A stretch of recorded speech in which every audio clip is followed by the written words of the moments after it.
السلام علیکم ورحمۃ اللہ وبرکاتہ۔ یہ ہندو کی سوچ نہیں ہے، اگر ہندو کی سوچ ہے تو بتائیے اس ہندو کا نام کیا ہے؟ ٹھیک ہے نا، اگر ہندو کی سوچ ہے تو ہندو کا نام بتائیے، کیونکہ بغیر سند کے بغیر کسی وجہ کے ہندو پر اعتراض کرنا، یہ تو ہندو کے رشتہ دار کہتے ہیں کہ میں مندر جاتا ہوں تو مزار جاتا ہے۔ کل کو ہندو بولے گا میں بھی بازار جاتا ہوں تو بھی بازار جاتا ہے، میں بھی کپڑے پہنتا ہوں تو بھی کپڑے پہنتا ہے، میں بھی روٹی کھاتا ہوں تو بھی روٹی کھاتا ہے۔ عجیب بات ہے بھائی۔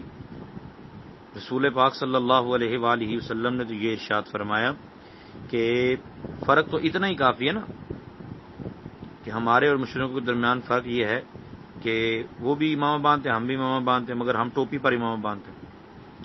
تو ہندو مندر جاتا ہے، ہم مزار جاتے ہیں، مندر میں جا کے وہ مندر والے کو خدا سمجھتے ہیں، ہم مزار والے کو خدا نہیں سمجھتے، خدا کا بندہ سمجھتے ہیں۔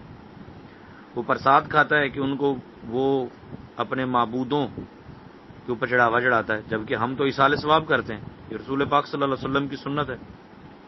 وہ بھجن گاتا ہے تو ہم تو قوالی کے قائل نہیں ہیں، ٹھیک ہے۔ تو اس طرح ہمارا ان کے ساتھ کوئی لینا دینا نہیں۔ وہ کہتا ہے میں کھڑے کو وسیلہ بناتا ہوں، تو بھی تو لیٹے کو وسیلہ بناتا ہے۔ وسیلہ بنانا تو بالکل جائز اور درست ہے، قرآن کریم کا ارشاد گرامی یا ایھا الذین آمنوا اتقوا اللہ وابتغوا الیہ الوسیلہ، لیکن وہ بت کو وسیلہ بناتا ہے، اور ہم بت کو وسیلہ نہیں بناتے بلکہ اللہ کے پیاروں کو وسیلہ بناتے ہیں۔ پھر وہ کہتا ہے کہ تیرا میرا بھگوان الگ الگ کیوں؟ تو تیرا بھگوان جھوٹا ہے بھائی، اور ہمارا رب سچا ہے۔ پھر وہ اگر ہمیں سمجھاتا ہے کہ تیرے نبی تو مسجد جاتے تھے تو پھر مزار کیوں جاتا ہے، تو اس کو شاید عقل نہیں ہے۔ ہمارے آقا صلی اللہ علیہ وسلم تو قبرستان میں بھی جاتے تھے، جنت البقیع میں جا کے دعائیں کرتے تھے، اور پھر وہ کہتا ہے کہ تیرے نبی نے دعا کے لیے اوپر ہاتھ اٹھائے تو کیوں قبر سے چمٹا ہے؟ بھائی کون قبر سے چمٹتا ہے؟ ہم تو نہیں چمٹتے قبر سے۔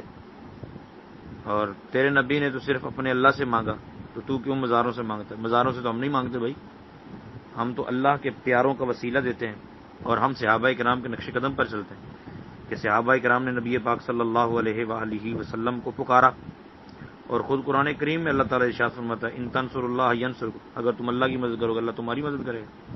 سورہ صف کے اندر اللہ تعالیٰ نے ارشاد میں یا ایھا الذین آمنوا کونوا انصار اللہ کما قال عیسی ابن مریم للحواریین من انصاری الی اللہ، ایمان والو اللہ کے مددگار ہو جاؤ، جس طرح عیسی ابن مریم نے اپنے حواریوں سے کہا کون ہے میرا مددگار، اللہ کی طرف میری مدد کرے۔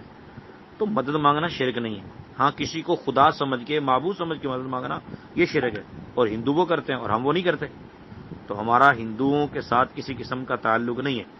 ہاں جس رشتہ دار نے، ہندوؤں کے رشتہ دار نے یہ میسج فارورڈ کیا ہے یا آپ تک پہنچایا ہے فیصل بھائی، تو اس کو دوبارہ واپس میسج کر دیجئے کہ اپنے رشتہ داروں سے جا کے پوچھ، ہم مسلمانوں کا یہ عقیدہ نہیں ہے نا۔ نبی پاک صلی اللہ علیہ وسلم کی بارگاہ کے اندر حضرت بلال بن حارث مزنی رضی اللہ تعالی عنہ حاضر خدمت ہوئے، اور سرکار دو عالم صلی اللہ علیہ وسلم کو عرض کی یا رسول اللہ صلی اللہ علیہ وسلم، اللہ تعالیٰ کی بارگاہ میں ہمارے لیے پانی مانگیے، آپ کی امت ہلاک ہوتی چلی جا رہی ہے۔ تو یہ البدایہ والنہایہ کی جلد نمبر 7 ہے، یہ نفیس اکیڈمی والوں نے اس کا نسخہ شائع کیا مترجم، اور اس کا صفحہ نمبر 126 ہے۔ البدایہ والنہایہ عربی کے اندر بھی یہ بات موجود ہے۔ تو مسلمہ کذاب کے خلاف جنگ میں صحابہ کا شعار یہ تھا کہ وہ یا محمدہ کے نعرے لگاتے تھے۔ حضرت بلال بن حارث مزنی رضی اللہ تعالی عنہ والا واقعہ، اس کے ساتھ ایک اور بات بھی ہے اسی 126 نمبر صفحے پر کہ ایک بکری ذبح کی، اور بکری میں کوئی چیز باقی نہیں، ہڈیاں بھی خون ہو چکی تھیں، تو انہوں نے اس مصیبت میں بھی یا محمدہ کا نبی پاک صلی اللہ علیہ وسلم کو پکارا۔ اور یہ جو مسلمہ قذاب کے خلاف جو ہے مسلمانوں کا نشان امتیاز یا محمدہ تھا، یہ جلد نمبر 6 البدایہ والنہایہ کی صفحہ نمبر 431، یہ تاریخ ابن کثیر کے حوالے سے مطلب نام سے شائع ہوئی ہے، تو یہ دیکھ لیجئے، اور ہندوؤں کو بتائیے کہ ہمارا عقیدہ تمہارے جیسا نہیں ہے۔